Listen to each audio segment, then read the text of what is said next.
Ir aš jums visada kartoju visose savo laidose. Jeigu jums įdomu, kaip vyksta sprendimai, prisiminkite epizodą, kuris dingo iš visur. Nu, aišku, suras galima. Apie teltonikos variantą, kai teltonikai neleido plėsti gamyklos. Kas su kuo apie ką tenai kalbėjo. Vat ir viskas. Čia tokia, atsiprašau už tokį intro, bet nu, čia tiesiog reikia žinoti tos dalykus ir netikėti to mantrom. Ir čia mes galim grįžti dabar prie tai, dėl ko mus dažnai komentaruose kala, kad mes čia Trumpo nemylim ar kažko nemylim. Aš jums galiu labai atvirai pasakyti, aš nemyliu nei vieno.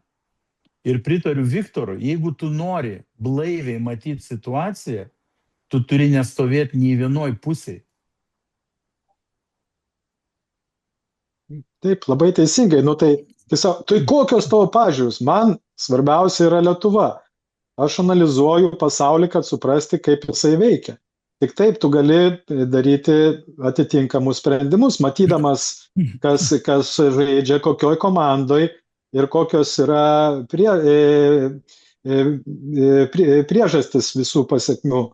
Ir tai galima padaryti tik tai grįžus atgal į istoriją ir tyrinėjant ir tų lyderių biografijas ir žiūrėti, kas su ko komandose kada žaidė, sekti pinigus. Tai visa tai yra susiję, o daryti va tos tokius emocijus, man patinka, aš esu tenai už respublikonus ar demokratus. Nu tai plecha, nu tai jie tai vaidinagi amerikietiškas imtynės, kur išeina ten visi su savo fanais, mes čia kalamės, mes kaip čia duosim vienas kitam. Trumpas dalyvavęs. Aš tau pavyzdį iš gyvenimo Lietuvos, noriu pasakysiu. Visi prisiminkit, kad būdavo visada Lietuvoje dvi partijos. Nu, dar paprašiau pasakysiu. Landsbergis ir Brazauskas. Čia būdavo jau du poliai, ne? Kas įvyko 2006 metais, kada aš iškeliavau iš valdžios? Konservatoriai su socdemais kartu dirbo mažumos vyriausybėje. Kas juos suvienijo? Leo projektas. Energetika. Ir va jums atsakymas į klausimą. Aš, pavyzdžiui, aš taip norėčiau tiem žmonėm paaiškinti, kad mus visus durnina, ir mus visus, ir juos visus, ir tuos, kur Seime sėdi tie, kur balsuotojai.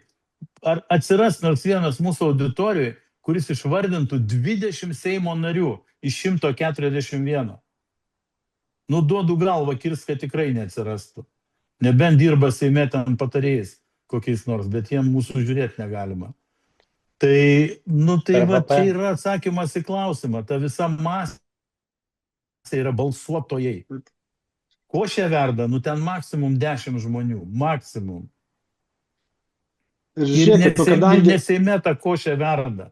Jinai verda už Seimo ribų.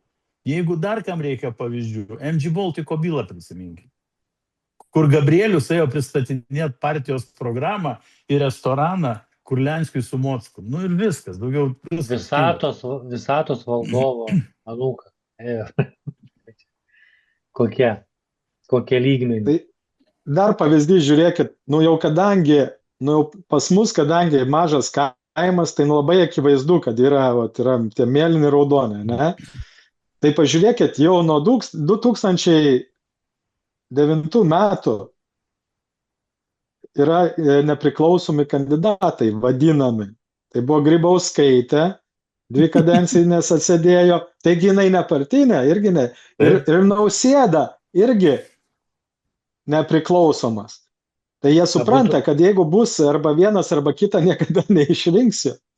Tai jie atranda, iškrapsto tokį, jo, o paskui Nausėda per pirmą pasitaikiusią progą. Landsbergis prezidentas, taip aš nesuklydau, tai mūsų prezidentas. Ir tai jisai pasakė, būtent kažkas įmetė screenshotą ten po mano to įrašų vakar, būtent 2020 metų kovo 11 jisai tai pasakė, kelios dienos prieš karantiną, prieš uždarimą buvo ta jo kalba garsioji. Tai sakau, taip viskas yra akivaizdu, kai pradedi tą visą didelį paveikslą narplioti, tai nežinau. Tai čia, žinai, Viktorai, Dar čia daugiau mes galim pasakyti. šitą temą įvardinti, kaip kalbėjom, kad reikėtų kažkada pakalbėti apie dešinę ir kairę. Nėra nei dešinės, nei kairės. Yra Šikna. interesai. Yra viena šikna Taip, ir du žandai. partijose taip, bet vėlgi pažiūrėkit, kaip visuomenė vis tiek, yra skaldyk ir valdyk. Tai Tai sako, tu kairysis ar dešinysis, dar pasikartosiu, tai yra politinės ideologijos, yra kairieji ir dešinieji. Dešinieji skaitosi tie tradicionalistai, tie konservatoriai. Kairieji skaitosi jau tie iš liaudės, kur už tos visus LGBT tipo marksistai visi. Ir visi kovoja už tavo dėmesį, ir tie kovoja, ir tie kovoja. Tai tu pasirinkdamas tą vieną pusę, pritari jai kažkuriai beprotystei, ar tai mėlynai beprotystei, ar tai raudonai beprotystei. Tai jie ir stengiasi visus įtraukti. O jeigu tu neini nei vieną, nei kitą pusę, tai ta raudona ir mėlyna susivienė ir tada kala tave, nes tu atseit esi kažkoks tai atskalūnas. Tu neini su ta vadinama sistema, irgi tas toks žodis sisteminis.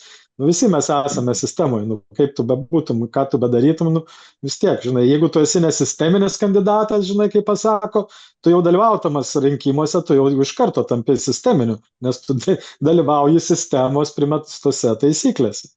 Tai sakau, čia yra tokie, atrodo, paprasti dalykai, bet žmonės vis galvoja, kad jeigu aš nebūsiu su dešiniaisiais, tai tada mane laikys leftistų. Čia irgi gavau čia strėlių.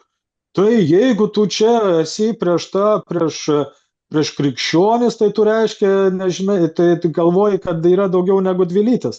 Aš neturiu būti religinis fanatikas, kad suprasti, kad yra tik dvi lytis. Tokia yra gamta. Tai yra tam tikri gamtos dėsniai. Tai nebandykit mane čia traukti kažkokius tai vieną pusę ir jeigu aš ten einu, tai sakyti, kad aš esu kažkos kitos pusės maniekas. Paprasta. Kadangi kartojamės, tai paklausiau klausimų gal turi žmonės. Taip. Vienas buvo čia toks prieš tai užduotas, pakartojo, Rusija rekomendavo savo piliečiams nevykti į Vokietiją. Ar žinot? Nežinau nieko apie tai, bet aš noriu dar, kadangi vyrai kalbėjo čia apie priklausimą raudoniesiems ir mėlyniesiems, geltoniesiems ir žaliesiems. Tu prezidentas, tu niekam negali priklausyti. Aš tai taip, aš tęsiu. O pažymėjimą, komjaunuolės. Pratęsiu. Tai aš taip dar apie kovo 11. Čia toks dabar visai minčių kratinys, bet sako, man iš viso tos valstybinės šventės, tai labai dažnai tu būk patriotų, valstybės patriotas, patriotizmą, ugdyti mokyklose patriotizmą.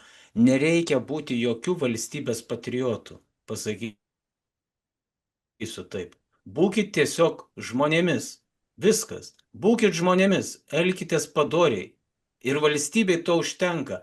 O visos tos klėdesiai apie tai, kad patriotų turi būti ir taip toliau, priveda prie visokių tokių Jasiukevičių, sąrašų sudarinėtojų, Bartkevičių, kurie laksto paskui su rūtų kibirais po sostinę, ten, ir taip toliau ir panašiai. Atsiranda priešos, atsiranda kaltųjų, atsiranda priešų kažkokių ieškojimai. Tas patriotizmas tai yra griniausias, yra smegenų plovimas, niekam jisai nereikalingas yra, nei valstybei, nei politiniai institucijai, nei visuomeniai. Turi širdies, tai to žmonėmis. Viskas. Nereikia jokių širdies. Pamirškit tą patriotas valstybei. Nereikia būti valstybės patriotų. Nafik ta valstybė iš vis. Būkit žmonėmis ir viskas. Nieko daugiau nereikia. Tai klausimas, ką daryti žmonėms? O apie Putiną, ar jisai ten rekomendavo ar nerekomendavo, aš nežinau, negirdėjau.